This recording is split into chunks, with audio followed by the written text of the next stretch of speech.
Hi everyone and welcome. Thank you so much for joining us today. I'm just going to leave 1 more minute to have more people connecting, and then we're just going to dive in straight away. We have a lot to cover today, so I would like to just start as soon as possible, but just 1 more minute just to have a little bit more people.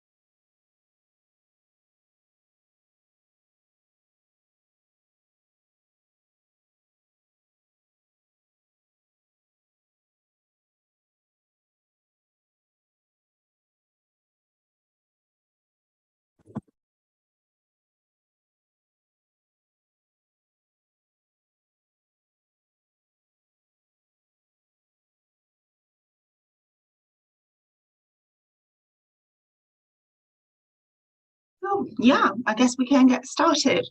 I'm just putting the video just to say hi to everyone, so you can put a face behind the voice. But I will stop the video just to make sure that we don't have any hiccups while sharing my screen and going through the slides. Just one little admin point that I would like to request you. Like, we have a lot to cover, and we have 1 hour for today, so we might not be able to cover questions and doubts that you might have. So we are kindly ask you if you want to post comments or suggestions, or if you have any doubt or questions in general. Alice is kindly posting the link to the COP thread that originally showed the publication of the guidance that we put out. So if you just want to put your comments and your questions there, we can continue the conversation there once the webinar is over. So thank you very much again, and I will just start going in straight away. I'm just going to stop the video. So, okay, so we are here today. We're here today, and we have quite a lot of attendance, which makes me very, very happy, because I know that it's a very hot topic for a lot of people, and it's incredibly relevant now more than ever. So over the past 3 years, more or less, there have been a lot of direct inputs and indirect guidance as well. And we have learned from also a number of countries and different implementations how to use the system, DHIS2, to support, I'm going to call it either campaigns or SIA, which stands for supplementary immunization activities. And we have seen national scale campaigns, like for example, Uganda and Bangladesh. And we have also been amplifying, of course, these experiences by more than 50 countries actually, who have integrated their routine information programs and in general systems into their national DHIS2 systems. And I think we also have more than 40 countries that have started uptaking DHIS2 for their COVID-19 vaccine delivery plans. And of course, we have other emerging use cases that we continue to uptake and evaluate from field learnings and different use cases. And of course, different either for example, new functionalities, like for example, Rapid Pro, and which, by the way, tomorrow there is a webinar, Rapid Pro, chances are, and if you're further interested in that, I would strongly recommend you check it out on the COP and you sign up. It would be very interesting as well if you're into this kind of information. But yeah, so we have a whole range between the standard modules that we have put out, between the learnings that we have in the field, and of course we try to put everything together to condense all this information to be at use of our end users. You might have seen this before. It's the usual immunization toolkit slide that I've been using since last year from the annual conference. But this gives a little bit of a visual of the immunization toolkit developed in partnership with the WHO, UNICEF, and CDC, and includes a wide range of configuration packages, also some dashboard designs, and also analysis apps to support these analyses. And of course, this can be used for routine, but also for non-routine type of data. And the main goal, of course, especially considering what we are talking about here, is to increase coverage to the maximum and reduce, of course, the number of zero-dose children. And of course, what we are trying to do today is like have an overview of how to use all these modules, all these kits all together in order to see what we can do for SIAs. So we have like a wide range, as I said, to like use digital tools to monitor preparedness, but also the implementation of the effectiveness, but also the efficiency of vaccination campaigns. And of course, we have from our standard packages as well that can be used in triangulation to see where our gaps are, how our programs are running and such. We have, for example, the ATSR that is like this routine surveillance for where you can check your trends and outbreaks, the EPI modules for routine immunization data. We have, of course, now with this new guidance, we can triangulate all this information also with campaigns data, of course. And of course, I mean, we are always like based on our population, use for denominators and estimates. And all this information can be triangulated together with like census data or any kind of denominator data sources to map, for example, where our gaps are, or to in general visualize and analyze where we can improve our activities. The general structure of the documents that we have published is divided into three, more or less.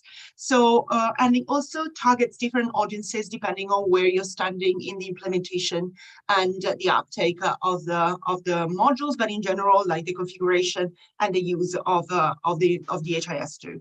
So, on the use side of things, we are just going to give you an overview of what you can use within the DHIS2 portfolio, and how you can use it for the planning, the implementation, and evaluation of the different stages of a campaign. There is also a part on design that goes a little bit more on the technical side of things, more on like people who generally use DHIS2 on a daily basis and know how to configure these parts. And of course, these needs to like match also with the needs of routine monitoring system, but also for the needs of updated and ready to use real-time monitoring. And finally, of course, we have also a section on implementation. And these is more like on the non-configuration side of things, but there are still fundamental information that we need to take into consideration when configuring, but in general, uptaking DHIS2 for campaigns, like, for example, performance testing, what kind of management of users we want to go forward with. And these are also used, have also learned from the field, because of course, one thing is generating these modules on a theoretical level, but then we also try to uptake the information that are generated from the field to also feed into this kind of documentation, because it's fundamental for other users to see how things have been implemented and how they have been used out there. So we're going to start with the use side of things. And I've divided it in three main stages. So, of course, the pre-campaign, which is the planning, where you start monitoring your information. You start with your micro plans, any kind of assessment before the initiation of the campaign, and also probably like some visualization on a map to see even clearer where your gaps are or where you want to target your efforts. The second part is how you can use DHIS2 during your campaign, so on the implementation stage. So check your coverage, having your real-time monitoring, try to identify where your gaps are being at. You could monitor your logistics, you can check your administration and your efforts on a real-time basis, both on efforts for vaccination itself, but also within, for example, your team who is actually delivering these vaccines. And of course, at the end of the campaign, the post-campaign, or meaning like the evaluation. So be it like the update of the map to like configure and see what kind of differences you had pre and post campaign. You can compile these reports and visualize and triangulate this kind of information also with your routine information to see what kind of improvement there is, and therefore to keep also your national system up to date so that you can continue your effort to reduce the gaps in immunization, and of course target all that side of population that maybe would not be able to be reached otherwise. So to start with the pre-campaign side of things, and planning should include, of course, the plan of information system, the resources, the frameworks, but we have divided it in different steps that we think that are incredibly important in order to get started with the pre-campaign phase of the use of DHIS. So the first one, of course, it's the planning side, that you need to start with your stakeholders, and it has to include, of course, operational kind of information, budget considerations, frequency of data collection, hardware, for example, what kind of connectivity you have, what kind of training you might need for your end users, and of course the human resources as well for like the everyday uptake and management of these of the data, and also for the, and when I say these, it's data entry, it's data analysis, it's making sure that the data is there, evaluating whether the data is correct and such. So these are all very important considerations that have to start from the very beginning. And then you have, of course, other design considerations that you have to take into account about the campaign structure. So, and this is most importantly, the hierarchy that sometimes might be underestimated, but one of the key points when you start creating and setting up a system, it's of course the hierarchy, and of course the relevant outputs that you want to monitor during your campaign. And then you start kind of like working backwards, where you're doing these things, what are you trying to look after? And then you start, for example, deciding how you want to collect this kind of information. For example, you want to involve like Android app, or you just want to do web data entry, whether it's like a real time, whether it's retrospective data entry. And of course, start considering also like the user configuration for the management aspects of things. Of course, the pre-campaign side also implies some levels of testing, which is normally, of course, prior to rollout, and it's fundamental to like test a little bit the configuration and also the performance of what you have set up. Maybe you have started like on paper, considering like the kind of information that you have on routine and such, but of course, yet again, the SIAs in general are a little bit different from your routine, so you might require different kind of training, you might require different kind of periodicities and different kinds of performance to make sure that this kind of information are actually like in real time delivered to the people who are actually monitoring and making sure that the program is running fine. The testing comes also hand in hand with the training. It could be with the training of trainers that kind of has like a cascade training to target the field teams, or in general, like having like some kind, considering that you might have also some supervisors that have like some teams to supervise, and in general, that will have to make sure that this kind of information are reaching the appropriate level. And finally, what is incredibly important on the pre-campaign side of things is the communication and the support structures between the higher levels, where like the campaign is more evaluated and is monitored, and of course the field operations, because like that you can ensure what kind of like target, some kind of like feedback mechanisms that can be uptaken and used on a real time almost, and that there are some loops also that can actually like improve quality of the data and, for example, completeness and accuracy. And there are also in the documentation, of course, you can also see that there are some links and some tools that are also available in different kind of documentations, a little bit from the UNICEF, a little bit from the WHO. So please take advantage of these tools that are also referenced in the documentation, and make sure that all these things are actually in place before you get started. So the tools for DHIS2 for running. The routine data, normally it's collected, of course, like in different instances or directly all in the DHIS2 national systems, but it's a key resource nonetheless to identify low coverage areas, or for example, under-immunized areas, or to make sure that you have like the right targets at hand. And of course, DHIS is widely used as a routine system for immunization and also surveillance data. And many countries have also adopted these kind of standards that can be uptaken and used throughout your routine activities.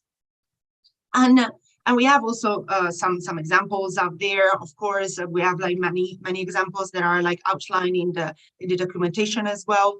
And of course, this is what kind of tools are available at hand for you to start uptaking them and start running your kind of information. So you might have your metadata packages or toolkits, call them what you please, which are the ones that we have mentioned earlier. So the EPI, the DSR, be it that you might want to use tracker and individual data. We have the VPD tracker, we have the immunization registry, and these could give us all the kind of routine information to like start seeing where the trends are low, where the coverage are low, where is the uptake reduced. And then you can triangulate all this information with some triangulation dashboards that we have published in collaboration with the CDC as well, that are, for example, the immunity gaps and the program performance, where you start triangulating also the immunization information with your surveillance information that can eventually afterwards be integrated as well with the SIA information to have like even a wider level of information that you might want to have a look at before planning future activities as well. And of course, we have also a bunch of applications, and that, for example, like the scorecard, the bottleneck analysis to like have some results-oriented analysis for the coverage, for example, among the many things. Or, for example, you have the action tracker that kind of like try to identify a little bit where are the next step and to keep track of this kind of like next step that you might want to take, be it during, be it before, be it after of the campaign. And of course, we have also a degree of micro planning available in the system, of course, and that we'll cover also in the next few slides. But in general, we have also a bunch of webinars that we have already covered on advanced population mapping. But the core apps nowadays has evolved a lot, and there is like a wide range of information that you can gather in the maps in order to make sure that your planning and your supervision of the activities are actually up to date and well established in your systems. So here we are indeed with the micro planning, which is an incredibly important part of your planning of your activities, as a matter of fact, because there are some range of master plans that you need to take into consideration to build these kind of activities. So campaigns in general, you need to have like a resource estimation, operations. You need to like make sure that you have the supervision, the tools, the monitoring framework, of course. And of course, we also know that campaigns in general require quite a lot of population estimates. And not everywhere population estimates are available and up to date or with a high quality of data. And of course, this inability to find where these target populations are can hinder the outcome and also the chances of achieving the goals that you are setting for these campaigns, be it because you think that there is less population than you actually estimated, or be it because you actually don't have up-to-date estimates and you're incapable, based on your microplan, based on these data, to actually reach all these population because there are more than you expected, of course. So you have to like be able to have some kind of like a forecasting to have more favorable outcomes, of course. And of course, like geospatial microplanning, it's invaluable, I would actually say, and it needs to use geospatial data, geographic information system to support planning, monitoring, service delivery, of course. And of course, like we have a range of layers, a type of maps that we can use for the planning, but also for the monitoring of the campaigns that can be uptaken in order to triangulate these data, visualize them better, and making sure that you have the maximum kind of visualization needed in order to start implementing these kind of activities. So here we have different range of useful layers, for example, that you could use. For example, we have the part of population estimates, where you can have, like, when you can start having, for example, estimates of populations, like be disaggregated by age and gender, but in general, it uses grade 3 and WARPOT as resources. Of course, we have structure maps that are using the Google Earth engine, and it contains already a huge portfolio of already mapped areas, of course. And there is also an application that is can be used starting from the 239 version of DHIS2, which is the Google Earth engine data importer. It's a bit of a tongue twister for me, sorry. And this app will allow the Google Earth engine data to be imported directly in the system to visualize these data and also other analytics, and use them in indicators as denominators, of course. For countries that use DHIS also as an HMIS, a master facility list can also be at hand and can be incorporated in the hierarchy of the system, and it can be used and reused using like the organizational hierarchy for what you already have, or you might have to like create other sites depending on the kind of implementation that you're running. We know that routine sites are not necessarily the sites that are used also for vaccination campaigns. In some cases, vaccination campaigns can also run in schools as much as churches or any other kind of units where that normally would not be present in hierarchies. So you might want to have also an organization unit profile where you can visualize the kind of key information on health facilities, and of course we have also the facility catchment layers that can be obtained with grade 3 and crosscut, and can generate and draw facility catchment areas. And of course, I think it's almost superfluous to underline the importance of catchment areas in the delivery of of health campaigns in general. Because why? Because a clear delineation in general of the catchment areas can help a lot users and in general even program managers to identify which settlements are covered by which vaccination sites, and therefore also make sure that everyone can be covered with the activities that are being planned directly in DHIS, for example.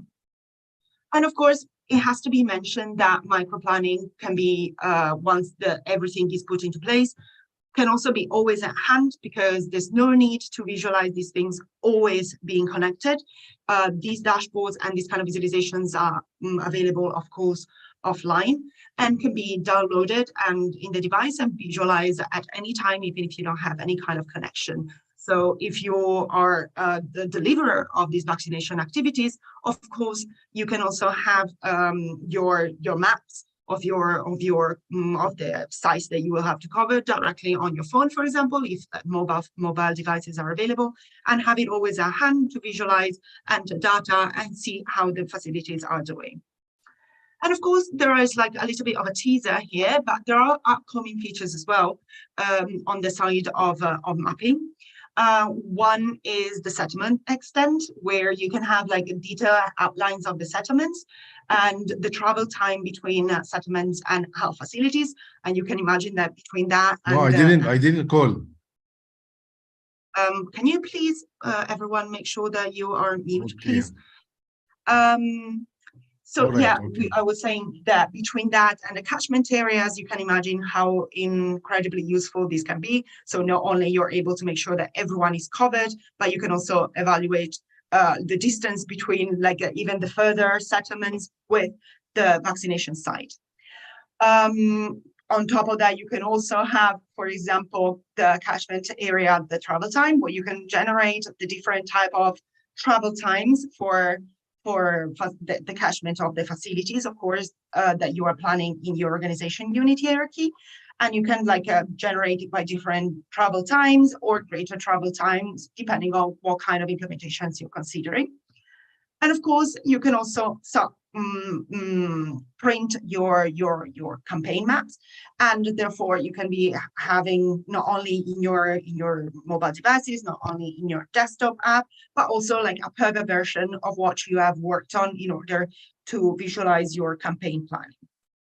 So you see that in general, DHIS2 can cover a wide range, and will also be able to cover even more, a wide range of resources in order to triangulate and also visualize this kind of information directly in maps, which is an incredibly useful tool in general when you're planning, but in general you're trying to not only planning but also routinely monitor where you're at with your efforts and what are the next steps for your programs as well.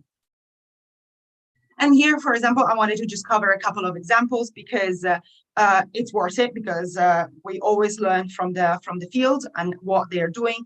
And there are a couple of examples like Uganda and Bangladesh that are incredible for what they've done, and it's worth to be mentioned as well because they've been using DHIS2 for their campaigns. And of course, there are different kind of aspects that they have taken and different approaches to the same concept after all. So I thought it would be relevant to also mention it.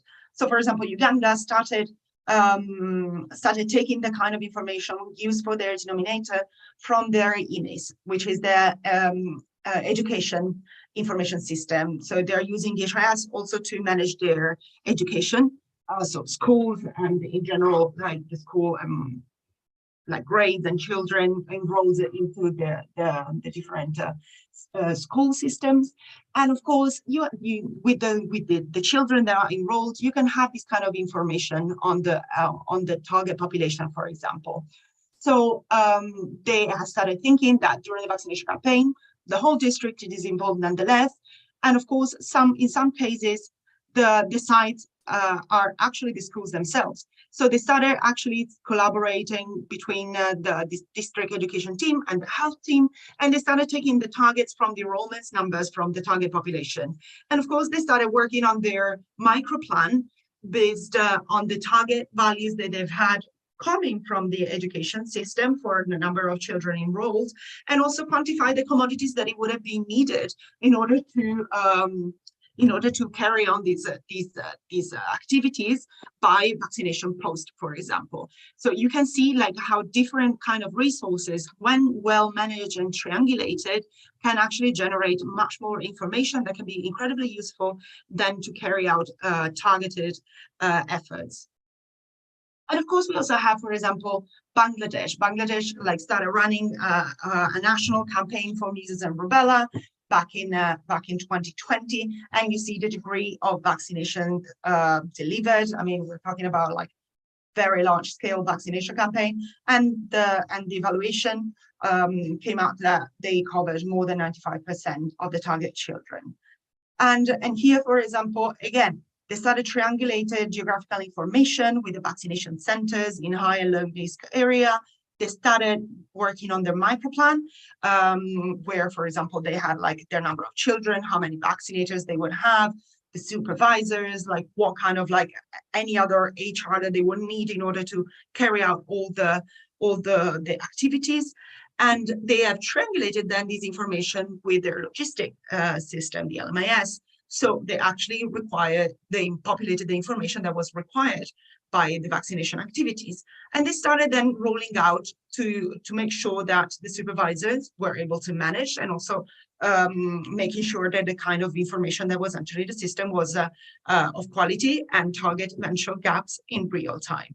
So be it that you're starting from different kind of sources, be it that then you start from your normal routine HMIS and you start bringing in other kind of information like microplanning, like logistics before the rollout. In general, using different kind of resources, making sure that your microplan is strong and well-rounded. You can imagine what kind of important outcomes you might have to monitor and continue your activities during the campaign. And that's why we are heading out during the campaign, as a matter of fact. Here we have once again, a wide range of steps and kind of information that you might want to consider while you are rolling out already the campaign. So whether you are collecting data in online or offline, we know that connectivity is one of the key common challenges that we see throughout different campaigns.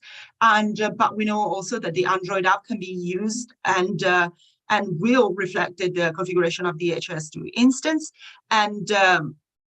And that if you already use DHIS, of course, there is no need to for further work of interoperability between your desktop DHIS2 where you configure your information and the data entry directly in the Android app. And of course, the data can be synced whenever there is connectivity to the main source and be visualized. So there can be different sources also to enter data when you don't have connectivity. And on top, of course, of the Android app, we might also have SMSs that can be used. We have also, during the campaign, there is an aspect of data quality and approval that might be needed in order to make sure that the informations that we are basing our decisions on are actually realistic and are truthful to the activities that are being running. And of course, this can be done with a variety of resources. There is for example, during the Bangladesh vaccination campaign, there has been a data approval app that has been created ad hoc. But in general, there is also some kind of validation, internal validation within the system that can actually achieve that kind of level between the data entry and the analysis. The data quality app, of course, sorry, I forgot. The data quality app also you need to have access to it, of course, but it can also start being using also for feedback loops back to the field, as we mentioned earlier, is one of the key information that you might want to run down to the field users directly that are engaged in data entry. So making sure that you have the right resources to monitor the quality of your data is fundamental, and that can only be achieved with real-time monitoring via dashboards.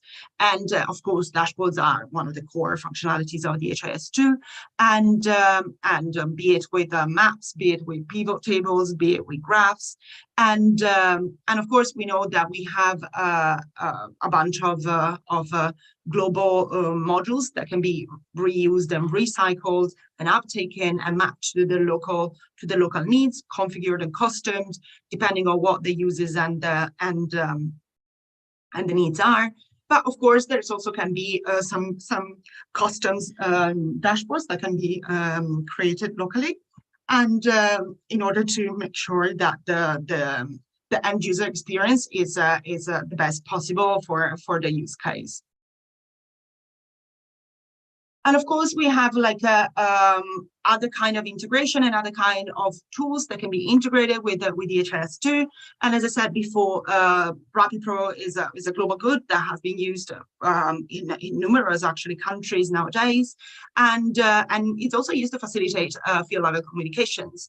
And as I said, tomorrow there is also a webinar for that. So anyone that can be interested in that, I would strongly recommend to look it up in the COP and sign up for that, because we're going to talk further about the bidirectional communication tools between DHIS2 and RapidPro.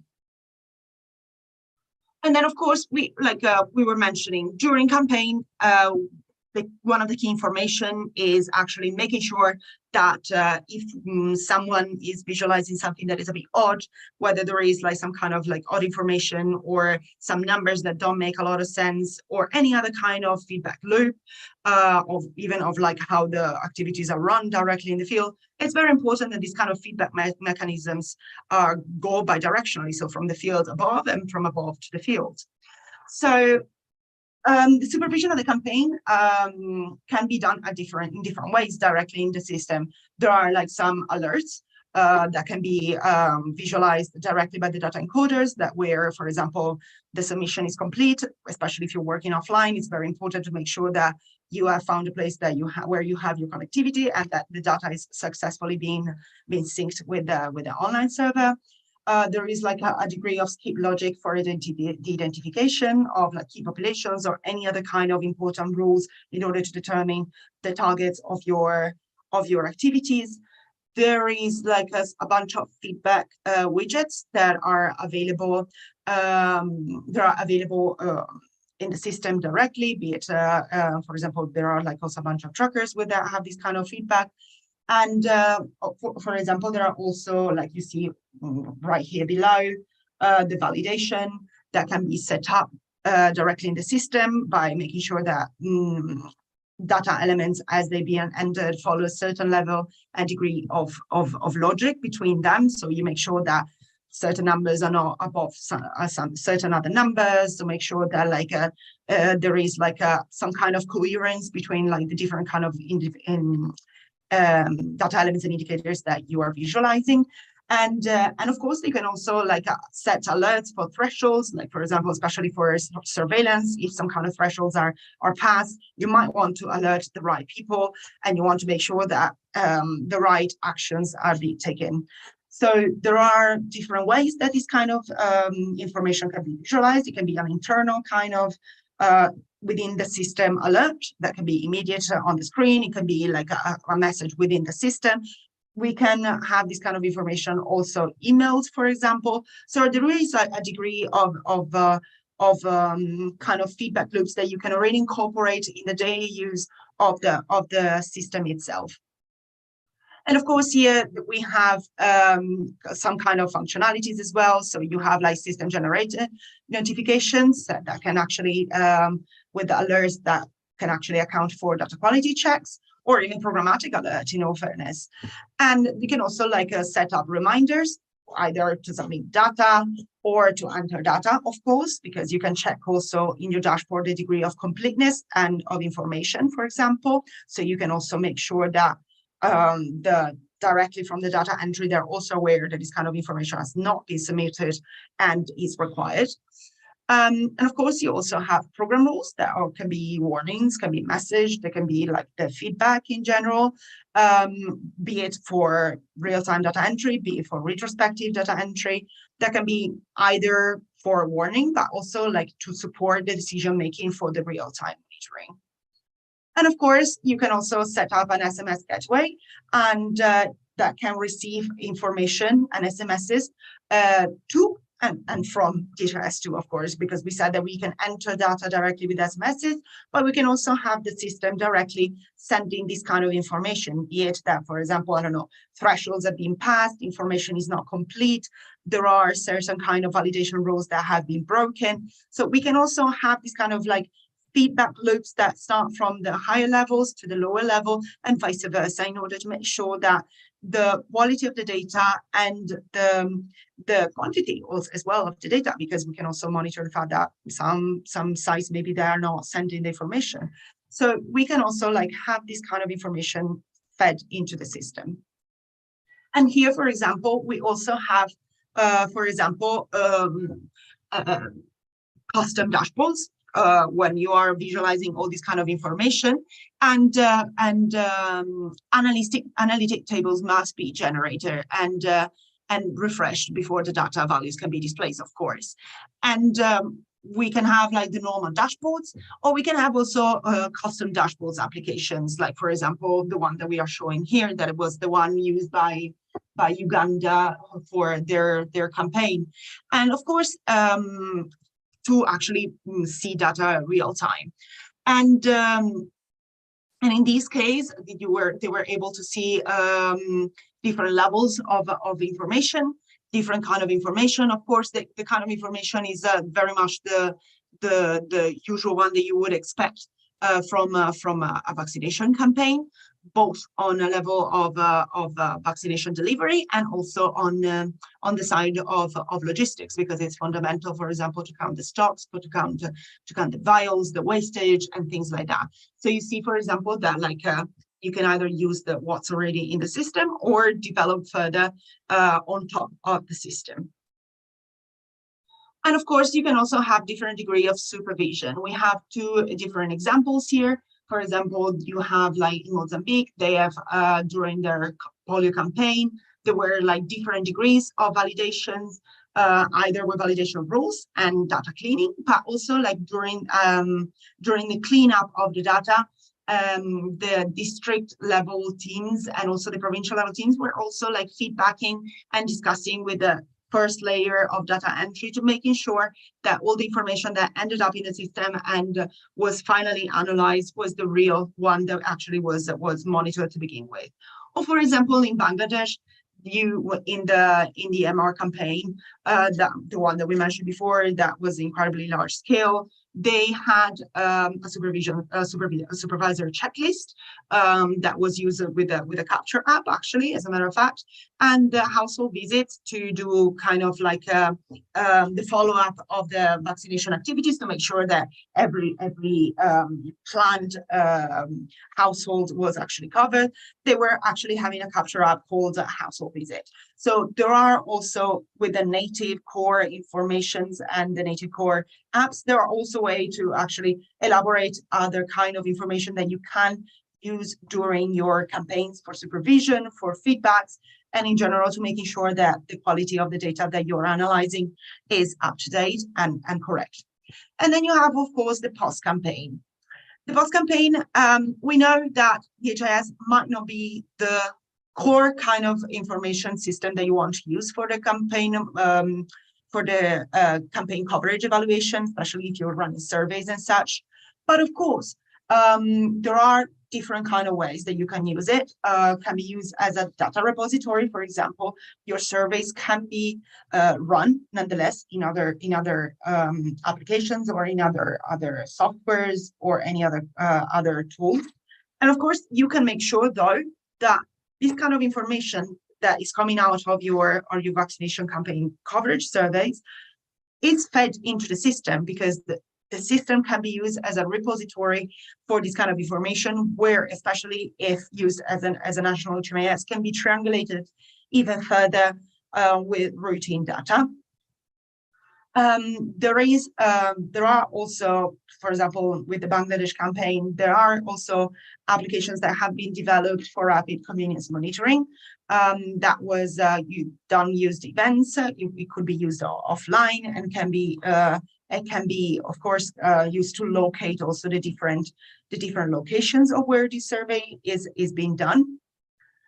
I said it before as well. We need to make sure that this kind of information falls into the national information system, and that it is integrated with the routine data in order to triangulate for the long run, in order to make sure that this kind of information is also used for the planning of the next activities.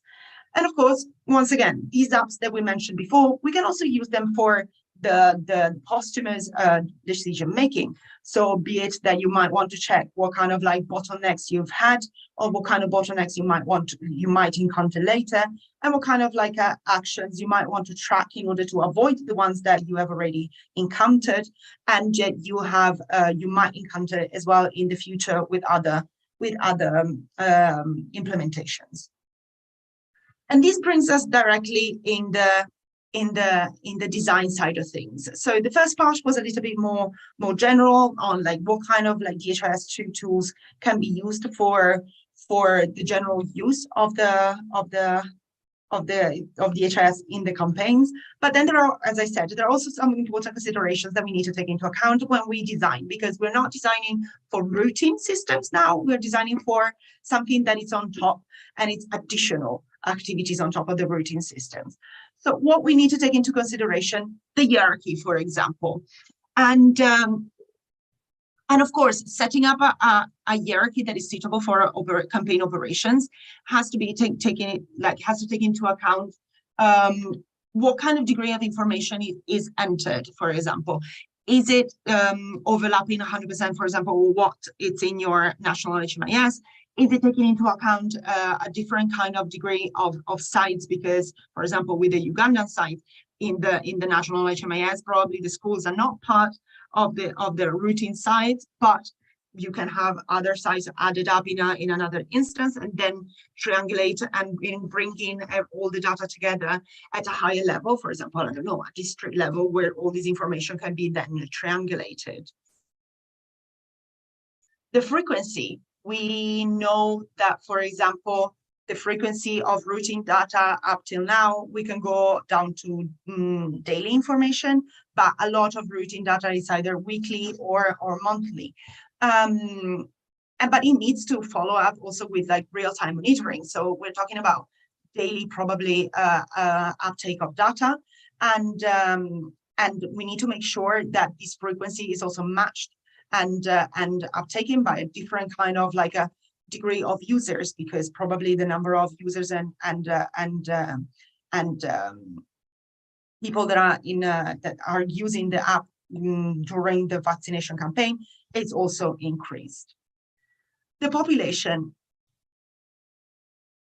And of course, as I said before, the population is an important consideration. And it has to be taken into consideration hand in hand with the frequency and the hierarchy, of course. Why? Because in some cases, the population is often at yearly level, while, for example, the frequency of the information is on daily level. So you need to make sure that your indicators are also set up in order to make sure that you're getting the right outputs, for example. And of course, then you also have the metadata. And actually, we know a little bit that between the routine vaccinations, the routine immunization package and what we have put out for COVID, there's really no need to go fancy in the sense of like recreating the wheel.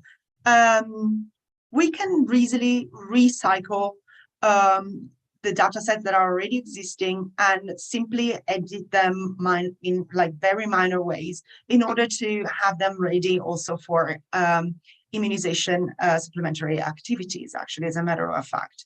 So a strong suggestion is actually to recycle what you already have in the system and make sure that everything is in place and that you can very simply target the core kind of information that you really need for supplementary activities. And then, of course, we have the analysis, and which might require some degree of customizations. But the most important part is the fact that it has to make sure that is visualized in real time, and it has to visualize the right kind of information on, for example, like data on the vaccinated children or whichever other target population you have, the kind of like a cold chain stock data, and try to avoid, for example, sensitive data and identifiers that are not necessarily needed for at higher level to be visualized. We mentioned the fact that the organization unit hierarchy is definitely different from the routine. So there are important considerations that you might need to take into account. So what kind of type of OU you might take into consideration? Are we talking about only health facilities that are actually already overlapping with your routine system, or there are also like lower levels that have to be added? So maybe communities, or like not even health related structures like the schools, but it can even be a tree if necessary. So, but still, you need to consider it when you're setting it up. What kind of like level we're talking about, be it for analysis, be it for data entry, be it for in general, like the setup. We're talking about administrative hierarchy. I'll be talking about health districts. Not in all countries are actually overlapping. So we need to consider also what kind of like aggregations we want to use, because that also reflects, for example, I don't know, with catchment areas, can be completely different catchment areas. Whether the campaign then is going to be integrated in the national HMIS, because as we said, we need to make sure that then the overlap of the hierarchy is doable, be it at a different level, maybe not at the lowest level, but at least a level of aggregation that can be, for example, at least on a district level. What kind of groups you might want to have. which can be very handy if you need to scan through hierarchies that are incredibly extensive. Like we know that campaign hierarchies can be, because we are going in some cases even lower than the health facilities. And of course, the degree of access. There is like some degree of, like, we all know it, there is like, we can allow data analysis and monitoring or levels, or in general, we can play around with the different levels and roles that we want to give to the different users, which might also be quite more than we normally would we normally have. And we said it. We suggest to actually remodel and recycle what you already have. At the end of the day, the core metadata that is suggested also by the different organizations, it's always the same. Population data, the uptake, the incidence, the cold chain, the stock data, if there are any kind of adverse events. So what we actually suggest is to recycle what you have. There can be two different approaches. You can be a manual approach where you actually start cloning the existing metadata. That can be done by literally anyone. You don't need to have a degree in any kind of IT related actually competencies. And you just need to adapt, for example, like the code, the naming. You might want to have some kind of prefixes if you have it already in the system, to make sure that you can recognize them and separate them very easily between routine and any other kind of the campaign or supplementary kind of data. And then, of course, these will assign automatically a new ID. Or, for example, you can have a flat file approach where, I mean, probably it shortens quite a lot of the time of actually editing the metadata, because you can just like kind of like find and replace in bulk.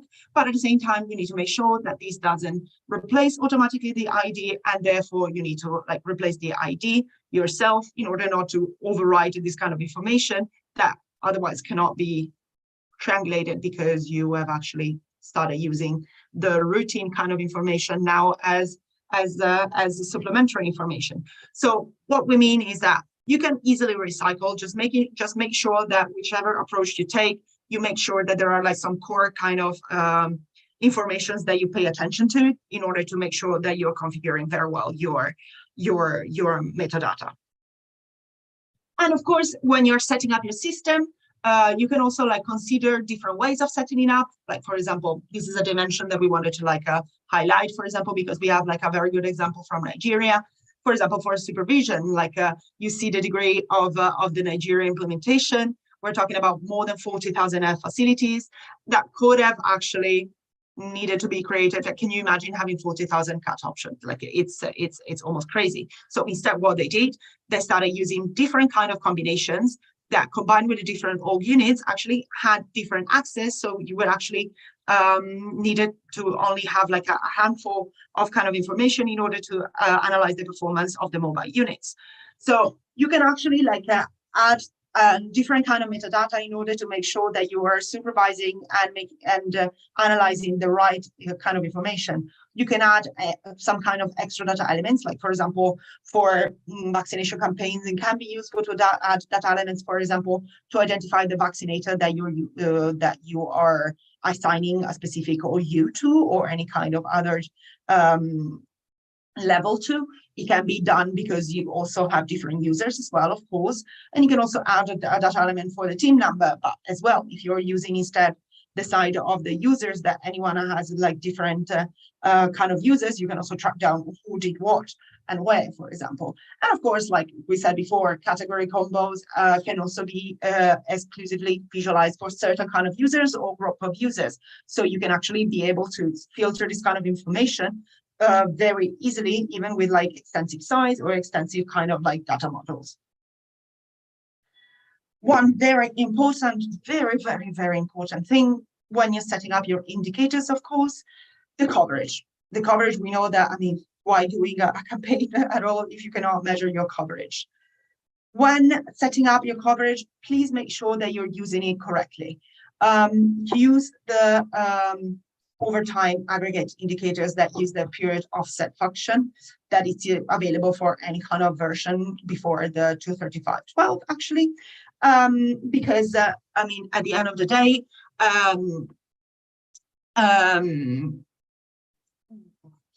coverage indicators that use the sum, let's say, of the cell, that use the 12 months as the numerator instead of the annualized indicators, is a more accurate way of calculating the coverage rather than using the old way. And I think that that's very important to mention, because you actually will see that the outcomes will be very different.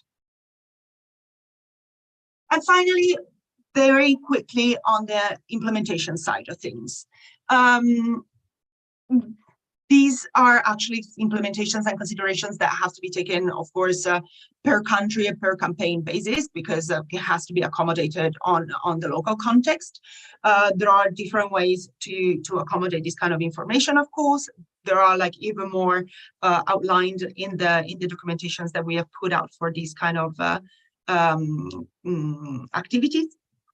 But we wanted to just make sure that we mention at least the core information. And some of the main considerations, of course, it's for the data collection. We know that DHIS allows different ways of data entry, including the Android that we mentioned before. But we can also support hybrid implementation that can actually combine different kind of paper-based and electronic reporting, depending on the needs, of course. And so some considerations have to be taken into account when to inform the implementation plan. So whether, for example, there's going to be real-time data entry or retrospective data entry, which level your primary data collection will be, so which kind of users collect the primary data, using which tools, the level of electronic reporting. We said there can be some kind of hybrid implementations where you might start with paper and then the electronic reporting comes at a higher level. It's absolutely fine, but as long as it's considered where this level is, which can be also dependent on the degrees of connectivity, for example. And of course, the modes of electronic reporting. So it can be directly in the app, it can be with SMSs, but again, these kind of information has to be considered when you are implementing. The key benefit of this flexibility is that no interoperability solution is required when you're using DHIS, because once the data is entered in the system, because DHIS at this point becomes almost like a repository of the campaign data. And of course, the added value is the fact that you can enter data offline, possibly, of course, in a mobile device, of course, and then you can actually synchronize this data in a second moment whenever you have a connection, and which means that actually there is no need to leave the field, even if you have your first, let's say, you're tallying directly on paper. And of course, you actually have to start planning for scale. For high volume campaigns, it's recommended that a dedicated DHIS2 instance is used during the campaigns to then actually be integrated with the national HMIS for triangulation purposes. And that's also to preserve a little bit the stability of the routine HMIS and to try to avoid any kind of disruption. We know that it can be either of users, different kind of hierarchies and such. So we also suggest to if there are major kind of deviations from the routine, it's also best maybe to keep it separate and then integrate it in a second time.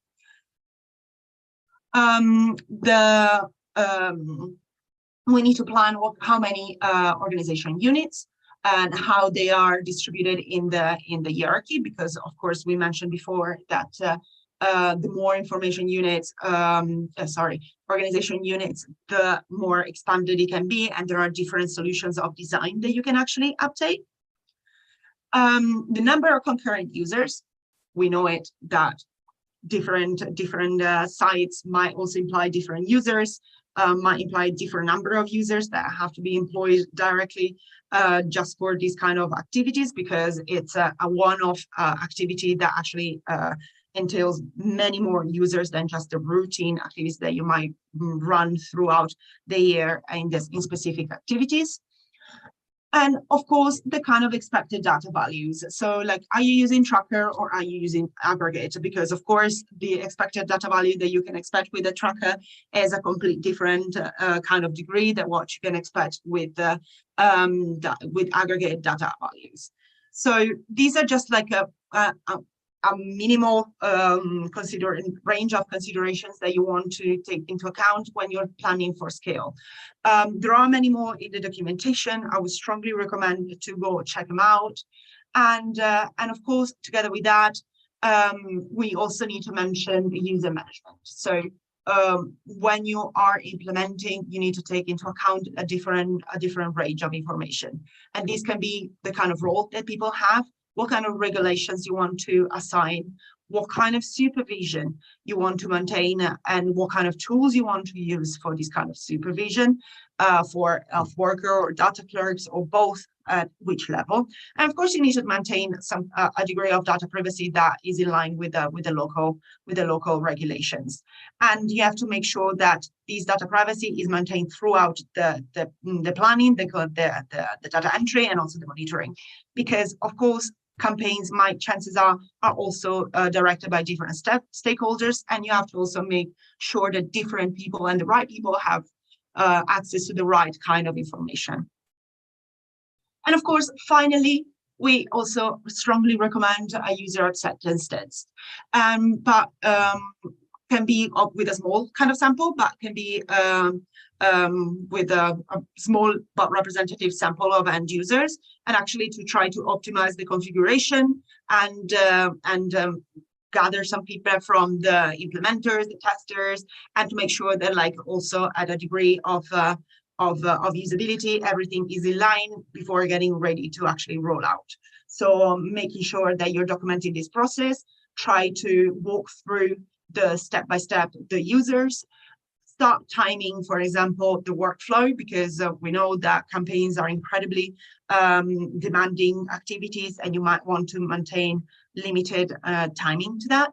And of course, you might want to retest your workflows right before throwing the model to the campaign, and make sure that actually you have tested everything and foreseen as much as possible any kind of hiccup that you might encounter, and in some cases try to have some kind of contingency plans. Finally, only 2 minutes in with delay, I've achieved my goal. You have here some resources, which are the vaccination campaign documentation, with the different chapters of use design and implementation. You have the demo instance where you can start playing around, which is an environment of a fictional national HMIS system. And you have like the different metadata packages that you might want to, it can be a useful resource to get started, or to actually confront what you have in your country together against what is recommended at global level. Overall, we have like, you know, that we have our HISP network, and you can get in touch with your local HISP group for technical assistance. Would you like to actually get started collecting or bringing into the national HMIS system stuff that you have already collected? Overall, you can contact them. But if you don't have already an established link with a HISP group, you also can use the email here, and we'll be glad to actually answer, or in general put you in contact with anyone who can help you out. Do not worry, the recording of these webinar is available, and of course we also post all the relevant links and of course the slides that you can actually like access at any time. And with these, I close the webinar, and I thank you all once again for joining us, and I hope you found this kind of webinar useful. And it has been posted throughout the chat a few times. If you'd like to continue the discussion on this topic, please feel free to post any kind of comment, feedback, question, or anything related in the link of the COP that has been posted in the chat. And yeah, well, I'm looking forward to actually continue this conversation in the community of practice. So thank you very much once again, and keep in touch. Cheers. Thank you, Victoria. I just would like to add that this webinar was recorded, and we will be sharing the recording as well as the presentations with all of you by tomorrow, the latest. Thank you.